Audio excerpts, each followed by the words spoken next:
Assalamualaikum warahmatullahi wabarakatuh. Salam sejahtera untuk kita sekalian. Perkenalkan, nama saya Piki Alfarai Leoledeuskom MCS. Saya merupakan salah satu dosen tetap program studi Teknik Informatika Universitas Kristen Wirawacana Sumba dengan NIDN 0824019002. Pada kesempatan kali ini, saya akan menyampaikan terkait mata kuliah yang saya ampu sesuai dengan bidang keahlian saya, algoritma dan pemrograman 1. Mata kuliah ini diajarkan pada mahasiswa semester 1 dengan kode mata kuliah TIF 21104 dengan bobot 3 SKS yang terdiri atas 2 SKS teori dan 1 SKS praktikum.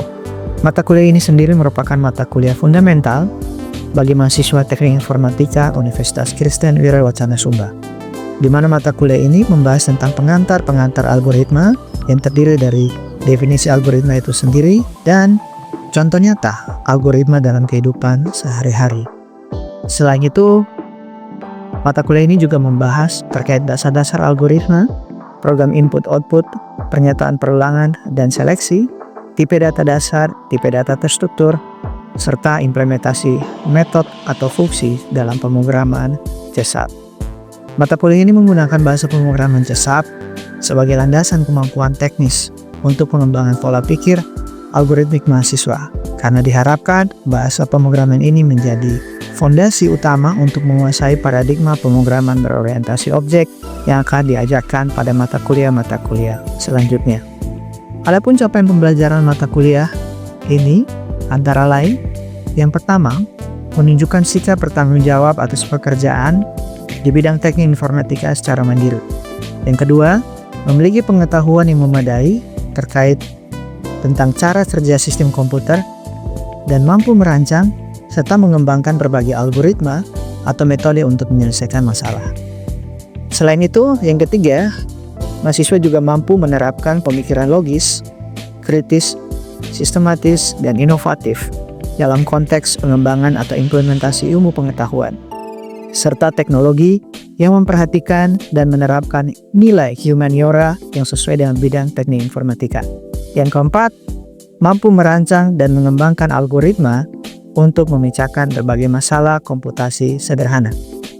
Dalam penyampaian materi pembelajaran, adapun metode dan bentuk pembelajaran yang saya gunakan, antara lain yang pertama, dalam bentuk pembelajaran berbasis tutorial atau ceramah interaktif, di mana materi-materi disampaikan kepada mahasiswa dalam bentuk petunjuk-petunjuk teknis sehingga mahasiswa dapat memahami suatu konsep algoritma dalam pemrograman. Yang kedua, bentuk problem based learning, di mana soal-soal diberikan kepada mahasiswa sehingga bisa menjadi stimulan untuk berpikir kritis dan analitis untuk memecahkan suatu masalah dari algoritma sederhana.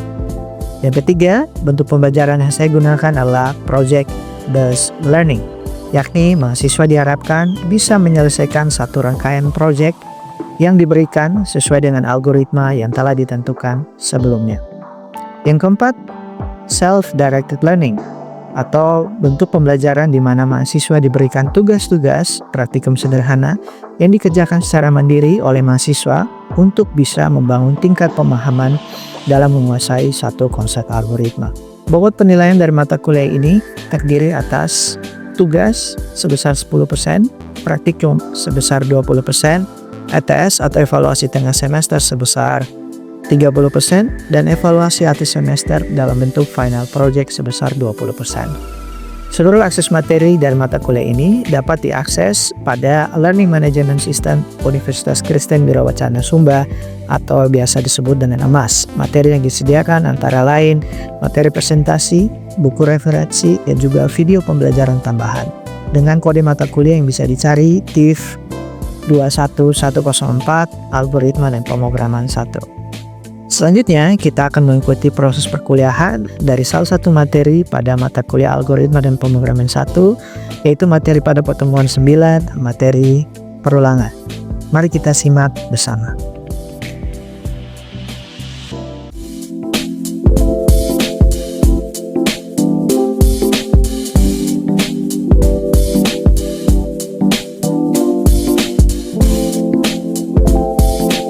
Oke, baik, selamat siang semua. Oke, kita akan mulai perkuliahan kita hari ini. Sebelum kita mulai, Pak minta salah satu dari kita untuk memimpin dalam doa. Silakan Andri maju pilih Pak. Baik, sebelum kita memulai perkuliahan kita hari ini, mari kita berdoa. Saya akan memimpin doa ini dalam ajaran kepercayaan saya Kristen Protestan. Ya Tuhan, terima kasih karena Engkau telah menjaga kami dari awal perjalanan hingga sampai ke tempat ini. Ya Tuhan, sebentar lagi kami akan memulai aktivitas kuliah kami. Pimpin sertai kami dari awal kuliah hingga selesai, ya Tuhan. Hanya doa dan disembahin kami, ampuni kami dalam anak Yesus Kristus. Jiwa hidup ini kami berdoa kepada Bapa di surga. Amin. Oke, selamat siang semua. Hari ini kita akan melanjutkan materi kita di mata kuliah Algoritma dan Pemrograman 1, di mana hari ini kita akan membahas tentang materi perulangan di dalam bahasa pemrograman Cesar. Sebelum kita mulai, Pak akan kenalkan sedikit apa saja yang akan kita dapati dari mata kuliah ini. Yang pertama, dari mata kuliah hari ini, khususnya materi hari ini, diharapkan mahasiswa bisa mengerti konsep perulangan dengan jumlah iterasi yang sudah kita tentukan batasnya, mulai dari nilai awal sampai nilai akhir. Terus yang kedua, diharapkan juga mahasiswa bisa mengerti konsep perulangan for do. Dan yang terakhir, diharapkan mahasiswa juga bisa mengerti waktu yang tepat kita menggunakan perulangan for do dalam menyelesaikan satu kasus ataupun masalah komputasi tertentu. Hari ini kita akan membahas dua materi utama kita. Yang pertama adalah perulangan for do, dan yang kedua adalah perulangan for do bersyarat. Kita langsung mulai saja. Yang kita bahas hari ini mulai dari konsep perulangan. Jadi di dalam bahasa pemrograman Cesar itu ada konsep perulangan. Konsep perulangan ini tujuannya untuk apa, Pak? Tujuannya adalah untuk mempersingkat kita dalam melakukan atau menyelesaikan suatu program yang berulang. Jika kalian ingin mengeksekusi satu atau lebih dari satu program secara berulang, maka kalian bisa gunakan pernyataan berulang. Secara konseptual digambarkan dalam diagram alir sebagai berikut. Yang pertama, itu ada kondisi perulangan. Ketika kondisi perulangan itu true atau selama terpenuhi kondisinya, maka dia akan mengeksekusi satu kode yang ingin kalian ulangi. Sehingga kondisi perulangan ini akan memungkinkan setiap pernyataan-pernyataan bisa diulang lebih dari satu kali tanpa kalian harus mengulangi pernyataan yang sama, tanpa kalian harus mengetik kode yang sama. Oke? Sehingga ketika kondisi tidak terpenuhi lagi, maka perulangan akan berhenti. Oleh karena itu, perulangan ini bisa diatur kapan dimulai, kapan terus berlangsung, dan kapan berhenti. Sehingga akan bisa membuat kalian lebih efisien dalam membuat sebuah kode, khususnya dalam kode program yang sifatnya berulang. Oke? Nah, di dalam bahasa Cesar sendiri ada 4 jenis perulangan. Yang pertama adalah perulangan for do. Perulangan for do ini adalah perulangan dalam satu iterasi yang telah ditetapkan nilai awalnya, nilai akhirnya, serta kondisi akhirnya. Kata kunci yang digunakan untuk perulangan ini adalah kata kunci for dan kata kunci do, yang hari ini akan kita bahas jauh lebih dalam. Kemudian perulangan jenis yang kedua adalah perulangan while, di mana perulangan ini akan selalu mengeksekusi kode program ketika kondisinya terpenuhi. Kata kunci yang digunakan adalah kata kunci while. Ini akan dibahas pada pertemuan selanjutnya. Yang ketiga, ada jenis perulangan do while. Sedikit berbeda dengan while, di mana do while ini perulangannya mengeksekusi satu program terlebih dahulu. Kemudian melakukan perulangan, dan selama kondisi terpenuhi maka akan selalu berulang.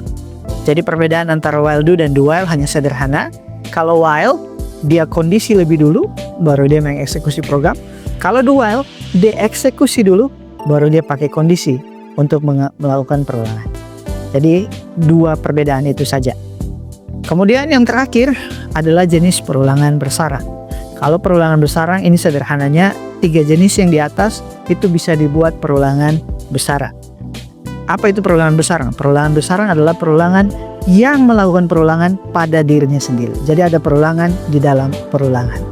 Oke, jadi di dalam for do bisa ada for do, di dalam while bisa ada while, begitu juga di dalam do while bisa ada do while itu sendiri. Jadi perulangan di dalam perulangan. Itulah kenapa dia disebut dengan perulangan bersarang. Kita lanjut dengan materi kita hari ini, yaitu perulangan for do. Nah, cara kerjanya Bisa Pak jelaskan melalui diagram alir di sebelah kiri. Kalian bisa lihat ya, kondisi awalnya itu membutuhkan nilai awal. Perhatikan, perulangan for do membutuhkan nilai awal. Setelah nilai awal, apa yang dilakukan? Dia masuk ke blok kondisi. Simbolnya adalah belah ketupat. Dimana ketika kondisi terpenuhi, apa yang dilakukan? Dia langsung ke bawah tuh, ke kode yang dieksekusi. Setelah itu apa yang dilakukan setelah dieksekusi? Lalu dia pilih jenis iterasinya. Oke? Setelah jenis iterasinya dilakukan, maka dia kembali lagi ke atas, melakukan pengecekan kondisi. Apakah kondisi perulangannya masih terpenuhi atau tidak?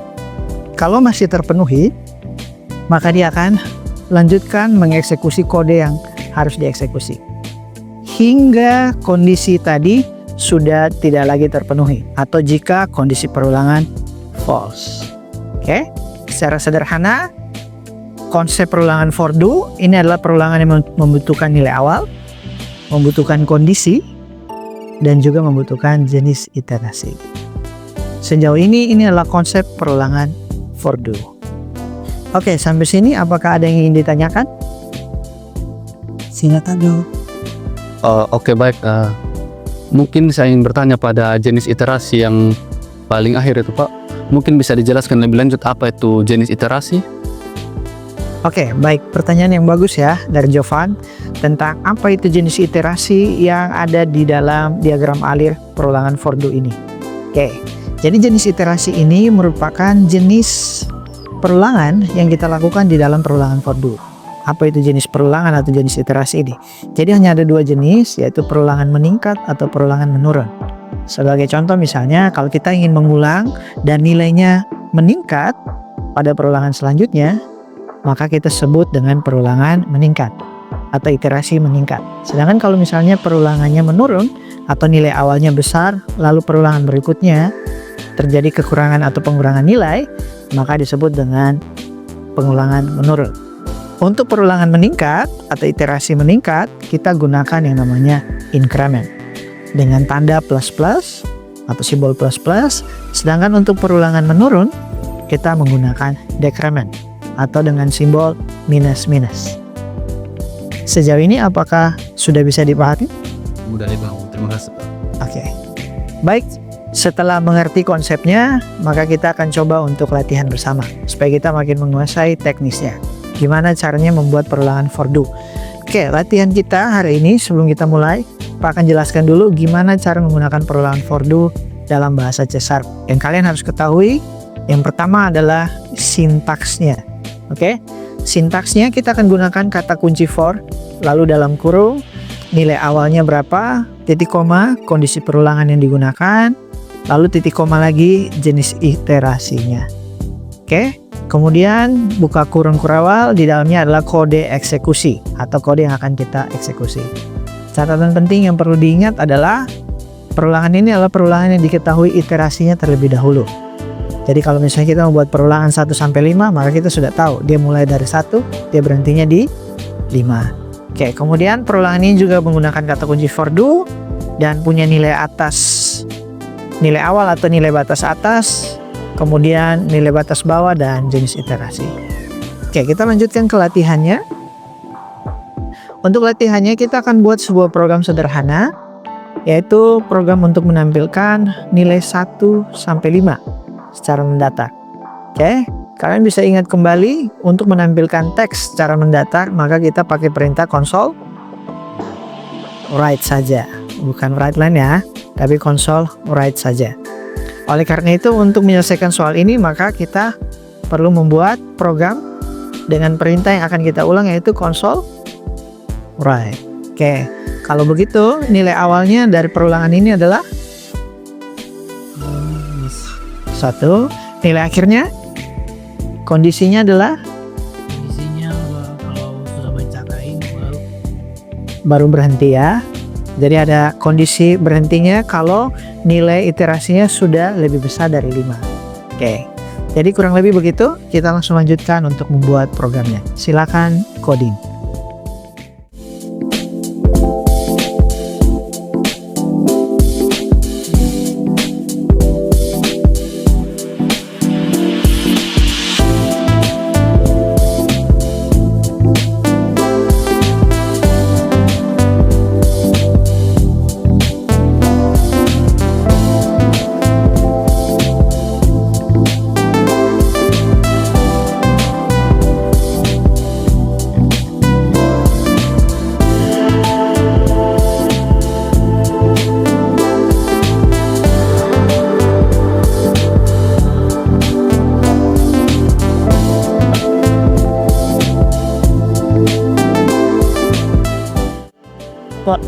Oh ya, silakan. Pak, ini program saya error Pak ini. Soalnya ini loopnya tidak berhenti Pak. Oh ya, baik. Ini disebut dengan infinitive loop. Kita coba cek ya, masalahnya apa. Oke, kita lihat ya mana masalahnya.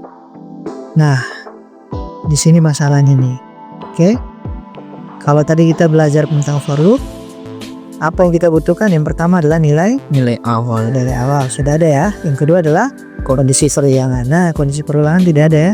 Dan yang ketiga adalah jenis iterasi. Ya, jenis iterasi. Karena iterasinya meningkat dari 1 sampai 5, maka kita pakai increment. Berarti dua hal ini yang harus dilengkapi di sini. Oke? Berarti kondisinya apa nih? Kalau dari 1 sampai ke 5, berarti kondisinya harus i-nya lebih kecil atau sama dengan 5. betul. Langsung ketik saja di sini, Harus.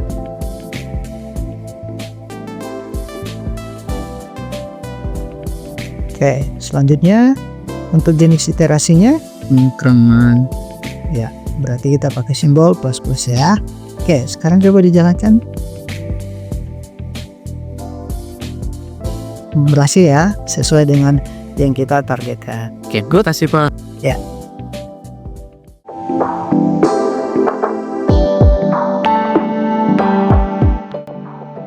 Oke, baik. Kita sudah berhasil menyelesaikan soal latihan tadi. Tapi pada saat kita latihan ada satu kendala ya yang kita temui tadi oleh teman kita Aryo. Tadi ada kendala yang terjadi dan kendala yang kita temui tadi itu adalah kendala infinitive loop. Kendala ini kenapa terjadi? Secara sederhana kendala ini terjadi karena kita tidak memiliki nilai awal, kondisi perulangan, atau jenis iterasi. Jawaban dari perulangan ini untuk latihan kali ini adalah sebagai berikut. Kalau kita lihat nilai awalnya adalah 1, kemudian kondisi perulangannya adalah selama i lebih kecil sama dengan 5, sehingga perulangannya akan terus-menerus berulang ketika i-nya lebih kecil dari 5. Lalu jenis iterasi yang kita pilih adalah jenis iterasi increment atau jenis iterasi meningkat. Nilainya dari awalnya 1 dan berakhirnya di 5. Kemudian yang kita eksekusi secara berulang adalah perintah write, di mana perintah write ini adalah untuk menampilkan teks sejajar atau sama rata ya. Jadi setelah menulis 1, kemudian ada spasi, 2 spasi dan seterusnya sampai 5. Kalau kita ingin menulis ke bawah, maka kita bukan pakai write, tapi kita pakai write line. Good ya. Nah, kenapa kondisi infinitive loop tadi terjadi? Nah, ini pas sebagai contoh, Pak kasih tampil ya. Kalau kalian lihat di sini dalam perulangan for, nilai awal yang harusnya ada itu jadi tidak ada. Kondisi perulangan yang harusnya ada itu juga tidak ada. Dan juga jenis iterasi yang harusnya ada itu juga tidak ada. Alhasil, akhirnya dia akan selalu mengeksekusi perintah console write line secara berulang terus-menerus tanpa henti. Kondisi inilah yang disebut dengan infinitive loop.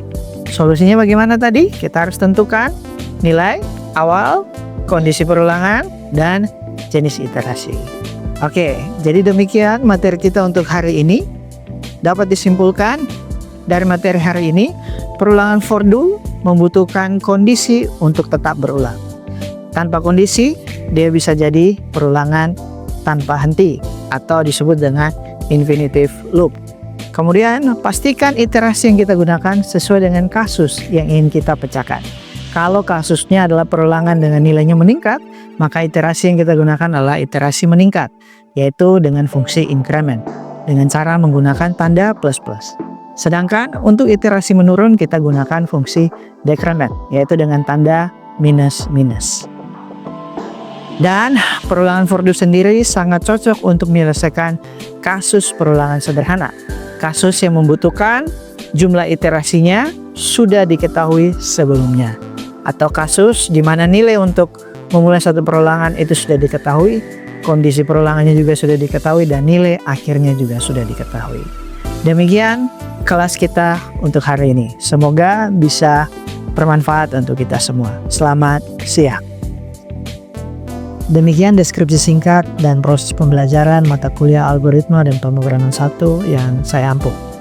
Semoga bisa mendapatkan gambaran tentang kinerja saya dalam pengajaran sebagai dosen program studi Teknik Informatika di Universitas Kristen Wirawacana Sumba. Melalui kesempatan ini saya juga ingin mengucapkan terima kasih untuk seluruh pihak yang terlibat, yakni Kemendikti Saintek, melalui Direktorat Jenderal LLDikti Wilayah 15 Nusa Tenggara Timur. Juga seluruh jajaran pimpinan Universitas Kristen Wirawacana Sumba, seluruh rekan dosen sejawat, dan seluruh rekan-rekan mahasiswa yang ikut serta mendukung dan selalu membantu saya dalam proses pembelajaran. Demikian yang dapat saya sampaikan. Mohon maaf jika terdapat kesalahan dan kekurangan dari saya. Sekian dan terima kasih.